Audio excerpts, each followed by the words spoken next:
Break के बाद bulletin में आपका स्वागत है। विधानसभा का दंगल, जी हां, लगातार अपडेट हम आपको दिखा रहे हैं। उत्तराखंड में वोटिंग से जुड़े हुए हर एक अपडेट आप जनता टीवी में देख रहे हैं। वहीं दूसरी तरफ उत्तर प्रदेश में भी वोट डाले जा रहे हैं। उत्तराखंड की बात कर लेते हैं। हल्द्वानी से बड़ी खबर है। पूर्व मुख्यमंत्री हरीश रावत ने शिवालय में पूजा अर्चना की है, भगवान का आशीर्वाद लिया है और हरीश रावत ने दिन की शुरुआत की है भगवान के आशीर्वाद के साथ। लालकुआं विधानसभा के बूथों का जायजा भी लेते नजर आए। लालकुआं से कांग्रेस प्रत्याशी है हरीश रावत। जब उनसे बातचीत की गई तो उन्होंने ये भी कहा कि फैक्टर यहां पर नजर आ रहा है और इस बार चुनाव काफी दिलचस्प रहेगा। हालांकि काफी कॉन्फिडेंट भी यहां पर नजर आए। जब पूजा अर्चना कर रहे थे हरीश रावत तो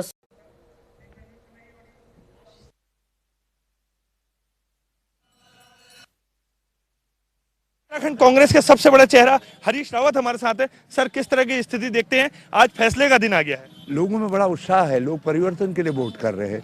लोग इस वैलेंटाइन डे में जो है चाहते हैं कि उनके आगे के सपने गुलाबी गुलाबी हो सके, उसके लिए वोट करने जा रहे हैं। और लोगों को, युवाओं को विशेष तौर पर मालूम है कि ये वो सरकार है जिसने 5 साल उनके सपनों को चकनाचूर किया है। 57,000 पद सरकार में रिक्त पड़े हुए हैं और भरा नहीं। पुलिस में भर्ती नहीं की, मिलिट्री आर्मी की भर्ती नहीं की, सीआरपीएफ की भर्ती नहीं की। तो लोग कह रहे हैं कि तुमने तो हमारे हर वैलेंटाइन डे को जो है खराब करने की कोशिश की है, तो अब हम तुम्हारा इस वैलेंटाइन डे में जो है आगे का हिसाब किताब थोड़ा जो है खराब करेंगे।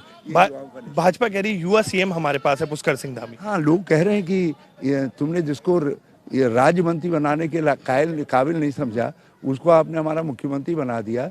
हमको तो वो हाथ चाहिए जो ध्वंस उत्तराखंड को 2013 में जो है निर्माण की तरफ ले करके जा सके, जो पुनर्निर्माण और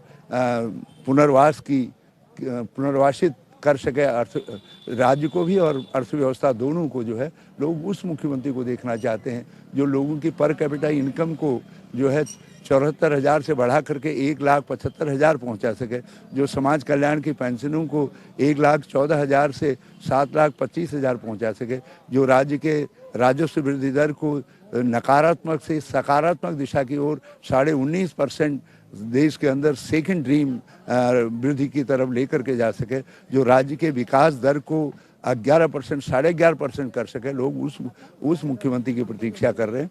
लोग उस मुख्यमंत्री की प्रतीक्षा कर रहे हैं जो 3 साल के अंदर विध्वंस के बावजूद जो है 32,000 नौजवानों को सरकारी मुलाजिम बना सकता है, उनके सपनों को साकार कर सकता है। तो लोग लोग तो ये कह रहे हैं कि यदि ये पहले मुख्यमंत्री बना दिए गए होते तो अभी तो इन्होंने 3 महीने के अंदर सब नदी नाले गाड़ गधेरे गंगा यमुना लीली पीली रवासन सब मालन सुक्रोत सब खोद डाली। ये तो हमारे खेत की मिट्टी भी बेच डालते करके। लोग तो गनीमत मान रहे हैं कि ये पहले नहीं बनाए, नहीं तो आज तक हमारी खेत की मिट्टी सुरक्षित नहीं होती। भाजपा ने स्टार प्रचारकों की फौज उत्तराखंड में उतारी, आप पूरी तरीके से मैदान में थे, हर जगह आप ही थे। लोग कह रहे हैं कि ऐसे स्टारों से क्या फायदा जिन स्टारों के आड़ में जो है हमारे सपने चकनाचूर हो गए। तो लोग स्टारों की तरफ नहीं देख रहे हैं, कांग्रेस के ट्विंकल ट्विंकल लिटिल स्टार की तरफ देख रहे हैं, जो उनके आशाओं को जो है पल्वित पुष्पित करने का काम कर रहे हैं। लोग माया उपाध्याय जी की तरफ देख रहे हैं, औरों की तरफ देख रहे हैं। हमारे जो कांग्रेस के little twinkle twinkle little star है, इनकी रोशनी में जो है उत्तराखंड जगमगाएगा। तो ये थे हमारे साथ पूर्व मुख्यमंत्री हरीश रावत, जिन्होंने कहा कि जनता परिवर्तन का मन बना लिया और परिवर्तन के लिए ही आज मतदान किया जा रहा है। हम भी आपसे यही अपील करेंगे कि सबसे पहले मतदान करें, उसके बाद कोई और काम। हल्द्वानी से योगेश शर्मा, जनता टीवी। चलिए, तो वोट डाले जा रहे हैं। प्रत्याशियों की किस्मत का फैसला आज होना है। हरीश रावत को आप सुन रहे थे, जहां पर वो कहते हुए नजर आए कि बहुत सारे काम हैं जो नहीं हुए हैं और जनता का जो रिस्पांस है वो मिल रहा है। तमाम संवाददाता और मेहमान हमारे साथ जुड़े हुए हैं। अनिल के अंकुर जी यूपी स्टेट हेड हमारे साथ जुड़े हुए हैं। योगेश राणा जी लगातार हमारे साथ बने हुए हैं। नवीन शुक्ला देहरादून से हमारे साथ जुड़े हुए हैं। बरेली का रुख कर लेते हैं। अनिल के अंकुर जी हमारे साथ मौजूद हैं। अनिल जी, क्या कुछ आप देख पा रहे हैं, किस तरह का नजारा देखने को मिल रहा है? अभी तक वोट प्रतिशत क्या कुछ रहा?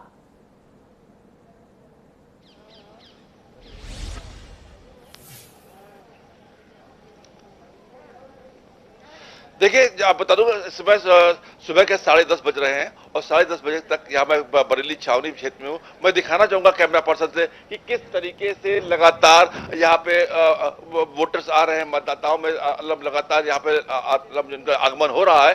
ये बाहर से लेकर के अंदर तक लोगों का एक बराबर एक कंटिन्यूटी बनी हुई है। तो इस तरीके से यहाँ पे और यहाँ पे व्हील चेयर्स का भी अरेंजमेंट किया गया है। जो मतदाता चल नहीं सकते उनके लिए व्हील चेयर का अरेंजमेंट किया गया है। यहाँ पे स्वयं सेवी संस्था के लोग भी मौजूद हैं। मैं उनसे बात करना चाहूंगा कि आप लोग क्या क्या कर रहे हो, यहाँ मौजूद क्या काम कर रहे हैं? सर यहाँ पे क्या है, जो सीनियर सिटीजन लोग हैं जो चलने में थोड़ा उनको असमर्था हो रही है या फिर उनको और किसी तरह की हार्ट प्रॉब्लम है या सांस से कोई रिलेटेड है, उनको हम सारी सुविधा प्रोवाइड करवा रहे हैं ताकि वो सफल मतदान कर सके और राष्ट्र को मजबूत बना सकें। नहीं, आप तो सिविल डिफेंस से हो। सिविल डिफेंस में आप लोगों को ड्यूटी सरकारी तौर पर लगाई गई है? हाँ जी, प्रशासनिक तरफ से हमें लगाई गई है। हाँ जी। आप क्या कर रहे हैं? हम भी इनकी सेवा कर रहे हैं सिविल डिफेंस की तरफ से। किस तरीके से सेवा कर रहे हैं? जो भी सीनियर सिटीजन है, जो परेशान है या किसी जो खड़े लाइन में नहीं हो सकते, उनको सेवा करके पहले उनका वोट डलवा रहे हैं जिससे कि सफल मतदान हो सके। तो आपने यहाँ पे किस किस प्रकार के लोगों की मदद की?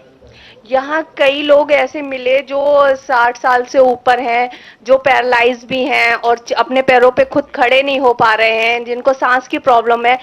देखिए इस तरीके से आप देख सकते हैं कि अलग अलग तरीके से लोगों को मदद कर रहे हैं। यहाँ पे एक युवा मतदाता मौजूद है। क्या नाम है आपका? अमित शर्मा। अमित शर्मा जी, अमित शर्मा जी, आप यहाँ पे वोट डालने आए, तो क्या लगता है आपको, क्या मुद्दे थे वोट डालने के? मुद्दे सर एक ही, वैक्सीन। कोरोना काल में जिस तरह से एक राजनीतिक दल, मुझे नाम लेने में परहेज नहीं, भारतीय जनता पार्टी जिस तरह से लोगों का जीवन बचाने का काम किया है, लेकिन भारतीय जनता पार्टी पे तो आरोप रहा कि उनके शासनकाल में जो लाशों के ढेर दिखाई दिए। सर लाशों के ढेर यहाँ नहीं, यूनाइटेड स्टेट ऑफ अमेरिका, सबसे विकसित देश दुनिया का, वहां पर भी इससे ज्यादा खराब स्थिति थी। लेकिन यहाँ योगी आदित्यनाथ की सरकार में लोगों को मुफ्त वैक्सीन मिली है और उस वैक्सीन से, टीकाकरण से लोगों का जीवन बचा है। इसलिए हम तो भाजपा को मतदान किया है। चलिए देखिए, ये इनका अपना रुख था जिन्होंने भारतीय जनता पार्टी को मतदान किया, और ये अलग बात है कि ये उनका अपना अलग पहलू है। आप आइए श्रीमान जी, आप हेलो, आप आ जाइए। मैं आपको और दो लोग दे चलता हूँ जो कि किस तरीके से लोग यहाँ पे बात करते हैं, क्योंकि तमाम लोग बात करने के लिए उत्साही होते हैं। तमाम लोग आगे उनसे बातचीत करने की कोशिश करेंगे। बने रहेगा अनिल जी हमारे साथ, और मेरी सहयोगी पूजा भी न्यूज रूम से लाइव इस वक्त हमारे साथ जुड़ी हुई है। पूजा का रुख कर लेते हैं। पूजा, किस तरह के समीकरण अभी देखने को मिल रहे हैं? हालांकि उत्तराखंड में भी वोट डाले जा रहे हैं, ठंड का वक्त है, जैसा कि योगेश भी जानकारी दे रहे थे, तो अभी लोग धीरे धीरे पहुंच रहे हैं वोट डालने के लिए। लेकिन उत्तर प्रदेश की अगर हम बात करें तो काफी उत्साह वहां पर देखने को मिल रहा है। काफी महत्वपूर्ण सीटें हैं जिनके लिए आज मतदान हो रहा है। ठीक है राष्ट्रीय, मैं आपको ये समझाना चाहूंगी और आपके माध्यम से तमाम दर्शकों को ये बताना चाहूंगी। देखिए, जब हम सेकेंड फेज में आ गए हैं, पिछली बार जब मोदी वेव थी, मोदी वेव के दौरान भी सेकेंड फेज बीजेपी के लिए उतना ज्यादा सुखद नहीं रहा। इस बार भी अंदाजा वैसे ही लगाया जा रहा है। उसके पीछे रीजन क्या है? इस क्षेत्र में दलित वोटर्स जो हैं वो अहम भूमिका में रहते हैं, मुस्लिम वोटर्स अहम भूमिका में रहते हैं, उसके अलावा गैर यादव, जाट लैंड इसको कहा जाता है, लोधी वोटर्स और मौर्य वोटर्स का गढ़ है।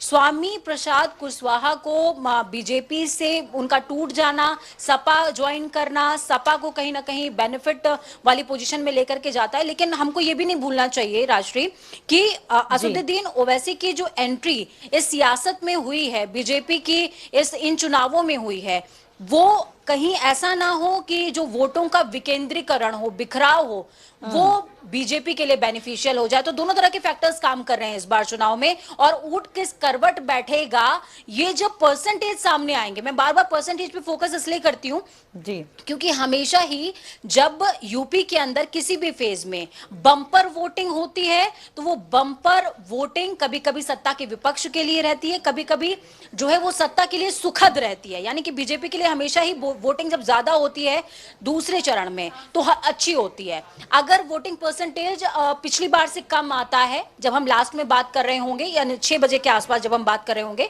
तो फिर हम ये निर्णायक कह सकते हैं कि निर्णय पर हम पहुंच पाएंगे कि किस तरीके से इस बार के समीकरण काम करने वाले हैं।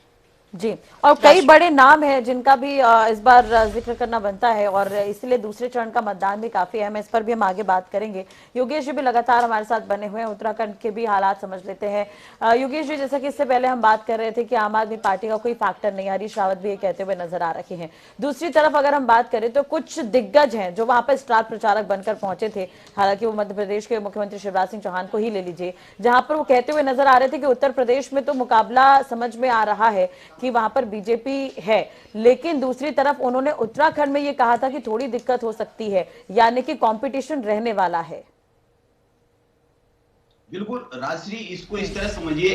दरअसल आपने देखी जब शिवराज सिंह चौहान बात कर रहे थे तो उनको अचानक हुआ कि कोई रिकॉर्डिंग हो रही है, मोबाइल चल रहा है, तो उन्होंने मोबाइल बंद कराने का भी इशारा किया। आप इसको इस तरह समझिए कि अगर आप पूरे पूरे चुनावी कैंपेन को देखते हैं तो हरीश रावत, जैसे आज भी हरीश रावत बात कर रहे थे, वो सुबह शिवालय में जाते हैं, पूजा अर्चना के बाद बाहर आते हैं, लोगों से वोट की अपील करते हैं। तो जो पूरा वोटिंग है, पूरा का पूरा जो चुनाव कैंपेन है, वो हरीश रावत उत्तराखंड और उत्तराखंड के मुद्दों पर फोकस करने का प्रयास करते हैं। वो बार बार कहते हैं कि उत्तराखंड में ये दिक्कत है और इन्होंने खनन को लेकर बड़ी दिक्कत की है। भाजपा की वो भाजपा को वो एक तरह से ये साबित करने का प्रयास करते हैं कि भाजपा भ्रष्टाचार कर रही है।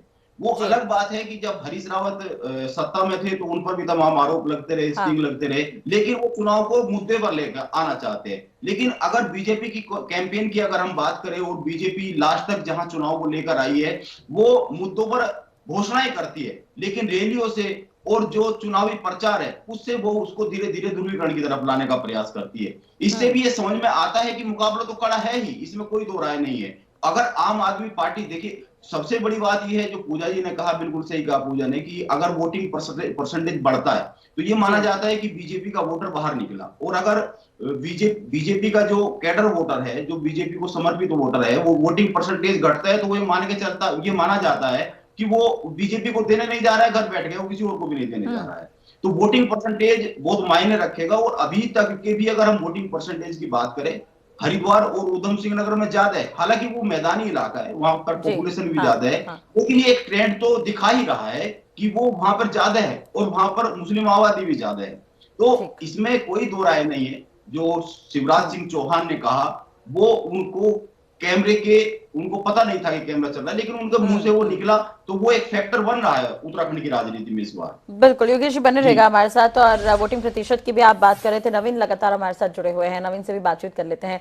नवीन, किस तरह का वोट प्रतिशत अभी देखने को मिल रहा है? दूसरी तरफ अगर हम बात करें उत्तराखंड की, तो कई दुर्गम इलाके हैं, कई इलाके जो बर्फीले भी हैं, तो वहां पर किस तरह से वोटिंग हो रही है? क्या सब कुछ सामान्य चल रहा है?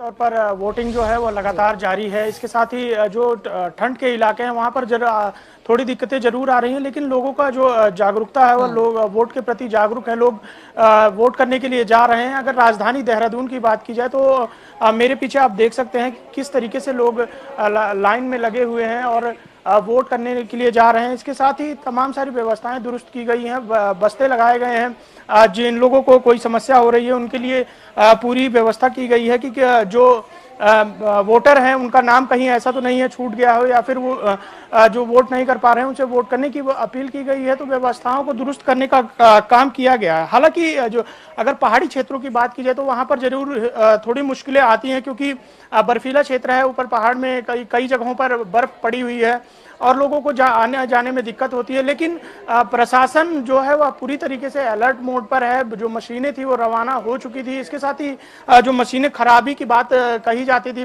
जो वोटर कहते थे कि लगातार मशीनें खराब हो जाती हैं, वोट का समय नहीं मिलता है, तो इन सब व्यवस्थाओं को दुरुस्त करने का काम किया गया था। और अब जब वोटर धीरे धीरे जब मतदान केंद्र पर पहुंच रहे हैं तो कहीं ना कहीं लोगों का एक रुझान देखने को जरूर मिल रहा है कि जो मतदान के प्रति लोगों का रुझान है वो देखने को मिल रहा है। अच्छी खासी, अगर राजधानी देहरादून की बात करें तो अच्छी खासी भीड़ भी मतदाता केंद्रों पर लगी हुई है। तो तमाम सारे जो युवा हैं वो अभी वोट करने के लिए जा रहे हैं। इसके साथ ही बुजुर्ग लोगों के लिए अलग व्यवस्था की गई है, व्हीलचेयर की व्यवस्था की गई है। तो व्यवस्थाओं को दुरुस्त करने का काम लगातार किया जा रहा है और लोग भी अब मतदान के प्रति जागरूक होते हुए भी नजर आ रहे हैं। लोग मतदान केंद्र पर जा रहे हैं। इसके साथ ही सबसे बड़ी बात यह है कि क्योंकि कोविड चल रहा है, कोविड प्रोटोकॉल का भी ध्यान रखा जा रहा है। जो लोग हैं उन्हें बाहर जो व्यवस्था अधिकारी लगे हुए हैं उनको ग्लव्स प्रोवाइड किया जा रहा है। इसके साथ ही सैनिटाइजर का प्रयोग करवाया जा रहा है। इसके बाद ही वो मशीन पे जा रहे हैं और वहां पर कुल मिलाकर प्रशासन की तरफ से जो गाइडलाइंस जारी की गई थी उसका पालन यहाँ पर हो रहा है। अनिल के अंकुर जी लगातार हमारे साथ बने हुए हैं।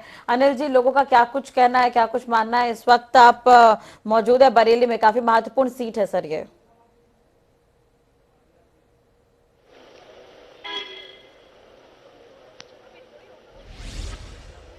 देखिए, मैं बरेली में जहाँ पे खड़ा हूँ, यहाँ भी अभी पुलिस प्रशासन की टीम आई हुई है। एसपी जो यहाँ पे हैं वो यहाँ पे दौरा कर रहे हैं। जिस तरीके से आपको दिखाई दे रहा होगा कि पूरे का काफिला आया हुआ है और पूरा एक एक चीज देखी जाए कि सुरक्षा बंदोबस्त देखे जा रहे हैं। यहाँ पे हमारे साथ कुछ युवा मतदाता साथ में है। क्या नाम है आपका? शिवानी। शिवानी जी, क्या आपका पहला वोट है ये? हाँ जी, ये मेरा पहला वोट है। तो आपको क्या लगता है किन मुद्दों को लेकर आप वोट दे रहे हो?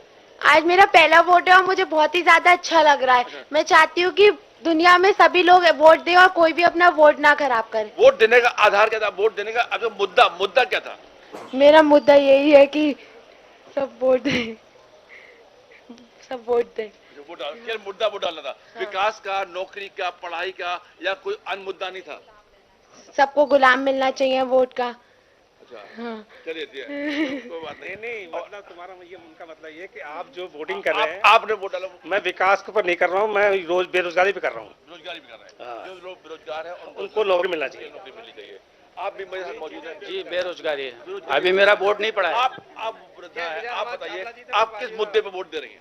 अरे हम तो अब हमारे भैया बेवाओं की पेंशन बने, हाँ, बेवाओं को खाने को मिले, बच्चों के ऊपर ना रहे, हमारा ये मुद्दा है और तो कोई हमारा गलत तो मुद्दा नहीं है।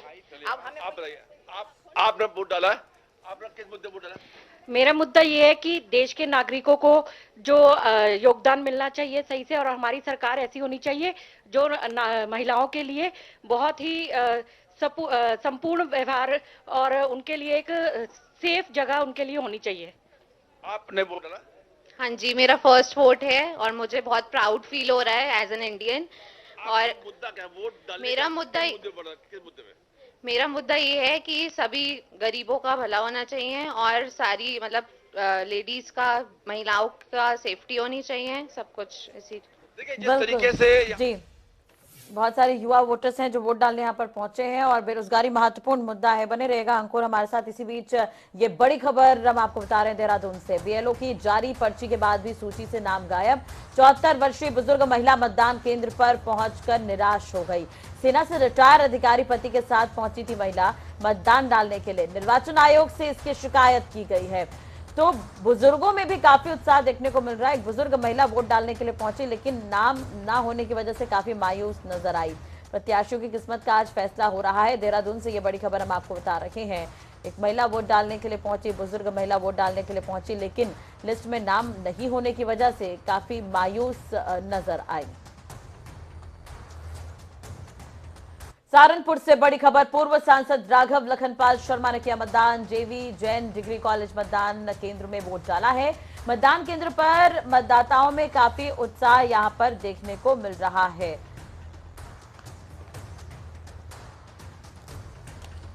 तो राघव लखनपाल जिन्होंने ये वोट डाला है और तस्वीर भी हम आपको दिखा रहे हैं। एक और बड़ी खबर की बात कर लेते हैं। पूर्व केंद्रीय मंत्री संतोष गंगवार ने मतदान किया है। बीबीएल स्कूल पहुंचकर मतदान किया है। मतदान के बाद विक्ट्री सिंबल दिखाते हुए नजर आए। जनता बीजेपी को एक बार फिर से चुन रही है, संतोष गंगवार का ये कहना है।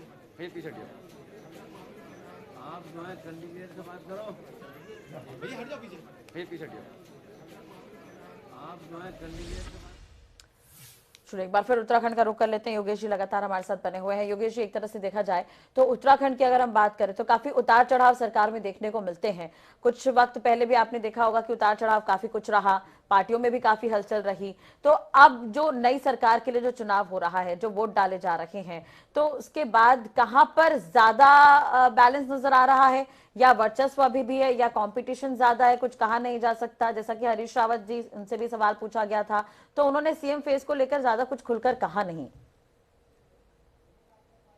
देखिए, बिल्कुल सीएम फेस को लेकर हरीश रावत पिछले 1 साल से लगातार कहते रहे हैं कि मुख्यमंत्री का चेहरा उत्तराखंड में घोषित किया जाए। उसके पीछे हरीश रावत के अपने तर्क है, अपनी वजह है, और इलेक्शन के बाद के बहुत सारी बातें हैं कांग्रेस को लेकर। उनका मानना यह है कि अगर सीएम फेस घोषित हो जाएगा तो उसके बाद इलेक्शन के बाद के भी बहुत सारे गुना भाग रहते हैं, वो सारे के सारे इलेक्शन के पहले ही निपट जाएंगे। लेकिन अगर आप देखिए, उत्तराखंड में एक सबसे बड़ा मुद्दा ये रहा है कि यहाँ पर 5 साल के लिए मुख्यमंत्री कोई भी पार्टी कंटिन्यू करती नहीं है, बीच बीच में बदलती रहती है। और अगर कांग्रेस की ही बात करें तो कांग्रेस ने जो सबसे बड़ी 4-5 बातें इस चुनाव को लेकर कही है, जिस पर वो पूरा का पूरा चुनाव फोकस कर दिया है, उनमें सबसे बड़ी बात यह है कि उन्होंने नारा दिया है कि 3 तिगाड़ा काम बिगाड़ा। वो 3 मुख्यमंत्री जो बीजेपी ने किए हैं, उसको लेकर उन्होंने फोकस किया है। वो जनता में मैसेज देना चाहते हैं कि 3 मुख्यमंत्री, यानी कि कहीं ना कहीं कोई गड़बड़ रही है। इसके अलावा जैसा कि लगातार बात होती है उत्तराखंड को लेकर, बेरोजगारी सबसे बड़ा मुद्दा है, और बेरोजगारी के साथ साथ महंगाई सबसे बड़ी बात है। अगर आप दोनों के घोषणा पत्र भी देखेंगे तो कांग्रेस कहती है कि हम 500 के ऊपर सिलेंडर नहीं जाने देंगे, और वो कहते हैं कि हम 1 साल में 3 फ्री देंगे। तो इसमें कोई दो राय नहीं है, लेकिन ये केवल घोषणा पत्र तक सीमित होता है। घोषणा पत्र की बातें कितनी लागू होती है, कितनी लागू नहीं होती है, ये हमेशा चर्चा में रहती है, बहस में रहती है। सरकार बहुत सारी चीजें इंप्लीमेंट करती नहीं है, कर नहीं पाती है बहुत सारी बातें। लेकिन चुनाव दूसरे तरीके से लड़ा जाता है, और चुनाव दूसरे तरीके से लड़ा जाता है। जैसे आज हरीश रावत की भी बात देखेंगे तो उन्होंने वैलेंटाइन डे को जोड़ते हुए एक लाइन बोले कि जो युवा है वो ताकि खुश रहे, युवा इसको समझे, वो उसको कहीं ना कहीं इससे जोड़ रहे हैं कि वैलेंटाइन डे को भी मनाने का में बाधित करते हैं, चीजों को बाधित करते हैं। हरीश रावत की राजनीति करने का एक अपना तरीका है, वो क्या कहते हैं उसके कई सारे मतलब निकाले जाते हैं। लेकिन इस बार के चुनाव में उत्तराखंड में जो सबसे महत्वपूर्ण बात यह है कि जितने भी दिग्गज है, किसी भी दिग्गज की सीट को ये नहीं कहा जा सकता कि वो सीट उसके पास जा रही है या नहीं जा रही, लगभग सभी फंसे हुए हैं। और उसमें कहीं ना कहीं बहुत जो योगदान है वो आम आदमी पार्टी और का तब तक भी के लिए तो आता है। इंतजार करना ही पड़ेगा। योगेश जी लगातार बने रहेगा हमारे साथ। त्रिवेंद्र सिंह रावत जिन्होंने वोट डाल दिया है, उसके बाद क्या कुछ कहा, आपको सुनवाते हैं। कॉलोनीज हैं, गांव हैं, उनमें सुबह से ही कतार में लोग खड़े हैं वोट डालने के लिए, और मुझे लगता है कि वोटिंग परसेंटेज इस बार और ज्यादा होगा, क्योंकि 1 घंटे का समय अतिरिक्त मतदाताओं को मिला है मतदान करने के लिए। तो मतदान प्रतिशत अच्छा होना चाहिए। नहीं, 60 पार का नारा दिया है भारतीय जनता पार्टी ने। भारतीय जनता पार्टी प्रचंड बहुमत के साथ सरकार बना रही। उत्तराखंड की 70 विधानसभा सीटों पर चुनाव प्रक्रिया शुरू हो चुकी है। सुबह से ही जो है मतदाता पोलिंग बूथ पर बड़ी संख्या में वोट करने के लिए पहुंचे हैं। आप देख सकते हैं मेरे पीछे लंबी लंबी कतारों में बड़ी संख्या में जो है वोटर्स पोलिंग बूथ पर वोट करने के लिए पहुंचे हैं। हमारे साथ कुछ मतदाता यहां पर हैं, जिनसे जानना चाहेंगे किस आधार पर वो जो है इस बार जो है वोट करने आए हैं। क्या आधार आप इस बार आप मान रहे हैं वोटिंग का? हम विकास के ऊपर और सुरक्षा के। मेन मुद्दे क्या हैं?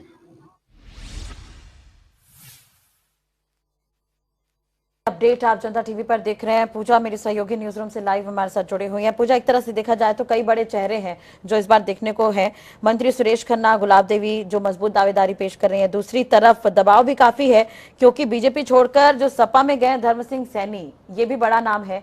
आजम खान जो जेल में बंद है और अब तक वो चुनाव नहीं हारे हैं। तो ये बड़े चेहरे, तो इन्हें लेकर क्या कुछ परसेप्शन अभी से नजर आ रहे हैं? वोटर्स का वर्चस्व जो है इन 55 सीटों पर ज्यादा है। जब पिछली बार के आप नतीजों पर नजर डालेंगी तो 11 सीटें सिर्फ मुस्लिम जो प्रत्याशी थे उन्होंने ही निकाली है। और दूसरा, मैं उत्तराखंड की बात पर जाना चाहूंगी। जिस तरीके से योगेश राणा जी हमारे साथ जुड़े हुए हैं, वो लगातार बात कर रहे हैं कि बेरोजगारी एक बड़ा मुद्दा उत्तराखंड के अंदर है। देखिए, कल जब मैं डिबेट कर रही थी राष्ट्रीय, उस दौरान भी जो बीजेपी के प्रवक्ता थे उनसे मेरा सवाल सीधा यही था कि आपने पलायन के लिए क्या किया है, क्योंकि आपके ऊपर तो सीधे तौर पर आरोप लगता रहा कि नीतियां इतनी बेहतर नहीं थी, आपका प्रबंधन इतना बेहतर नहीं था कि आपके 3-3 मुख्यमंत्री पलायन करने पड़े हैं। 2-2 मुख्यमंत्रियों को पलायन करना पड़ा, तब जाकर के तीसरा टिका है। और दूसरी तरफ कांग्रेस का सीधा आरोप है कि आपने पलायन कमेटी का गठन किया और उसका अध्यक्ष ही पलायन कर गया। तो सोचिए पलायन कितना बड़ा मुद्दा है।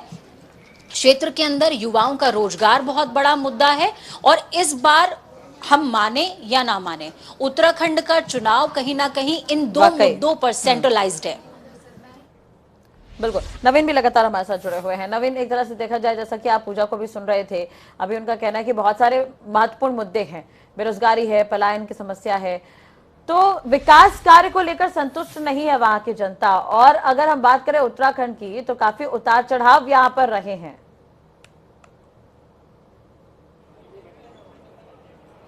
जी, निश्चित तौर पर उत्तराखंड की राजनीति एक अलग राजनीति होती है। अगर 5 साल बीजेपी और 5 साल कांग्रेस की राजनीति रही है, लेकिन सबसे बड़ी बात यह है कि जो सत्तारूढ़ बीजेपी अपनी जीत के दावे कर रही है, वहीं कांग्रेस का साफ तौर पर कहना है कि जनता अब की बार बदलाव के मन में है। हालांकि अब देखने वाली बात यह होगी कि शाम 6 बजे तक जनता बदलाव करती है या फिर बीजेपी फिर से सत्ता में काबिज होगी या 6 बजे के बाद ईवीएम में कैद हो जाएगा। लेकिन कहीं ना कहीं जो लोग हैं, आम जनता है, आम पब्लिक है, उनका साफ तौर पर यही कहना है कि हम अपने मुद्दों को लेकर ही वोटर को वोट करेंगे, जो प्रत्याशी हैं उन्हें वोट करेंगे। तो तमाम सारे लोग जो हैं अब वोट के प्रति जागरूक हुए हैं और इसके साथ ही उनका जो कुछ वोटर ये कहते हैं कि महंगाई बढ़ी है, इसके साथ ही कुछ लोग कहते हैं कि सरकार अच्छा काम कर रही है। तो पब्लिक अलग अलग रुझान में देखने को मिल रहा है। लेकिन देखने वाली बात यह होगी कि अब वोटर किसकी तरफ जाता है, कि सत्ता किसकी आती है, तो आने वाला वक्त बताएगा। लेकिन कहीं ना कहीं एक बड़ा सवाल जरूर उठता है कि अब की बार का जो वोटर है वो बहुत संभाल के अपना वोट कर रहा है, मतदान कर रहा है, क्योंकि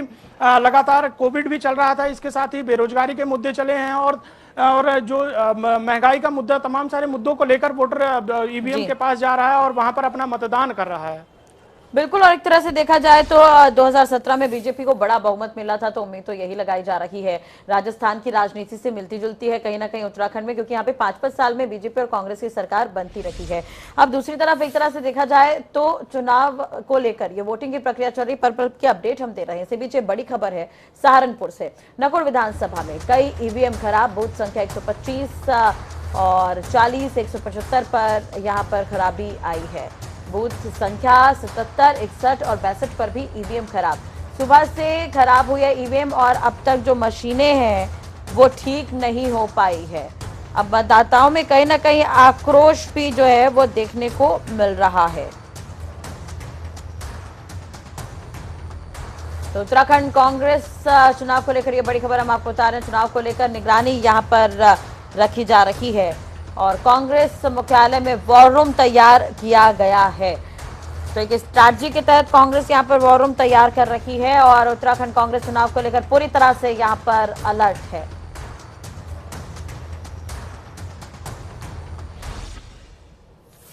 तो पल पल की अपडेट हम जनता टीवी पर दे रहे हैं। पूजा बहुत बहुत शुक्रिया आपका जुड़ने के लिए, और अंकुर जी आपका भी बहुत बहुत शुक्रिया जुड़ने के लिए, नवीन आपका बहुत बहुत धन्यवाद, योगेश जी आपका भी बहुत बहुत धन्यवाद। तो लगातार अपडेट आप जनता टीवी में देख रहे हैं। यूपी में दूसरे चरण का मतदान हो रहा है, वहीं दूसरी तरफ उत्तराखंड में 70 सीटों पर मतदान हो रहा है। वर्चस्व यहाँ पर बना हुआ है और समीकरण कभी भी बदल सकते हैं। जनता यहाँ पर वोट डाल रही है, जो प्रत्याशी उनकी किस्मत का फैसला हो रहा है। पल पल की अपडेट हम आपको देते रहेंगे। फिलहाल यहाँ रुकना होगा एक छोटे से ब्रेक के लिए, जल्द हाजिर होंगे।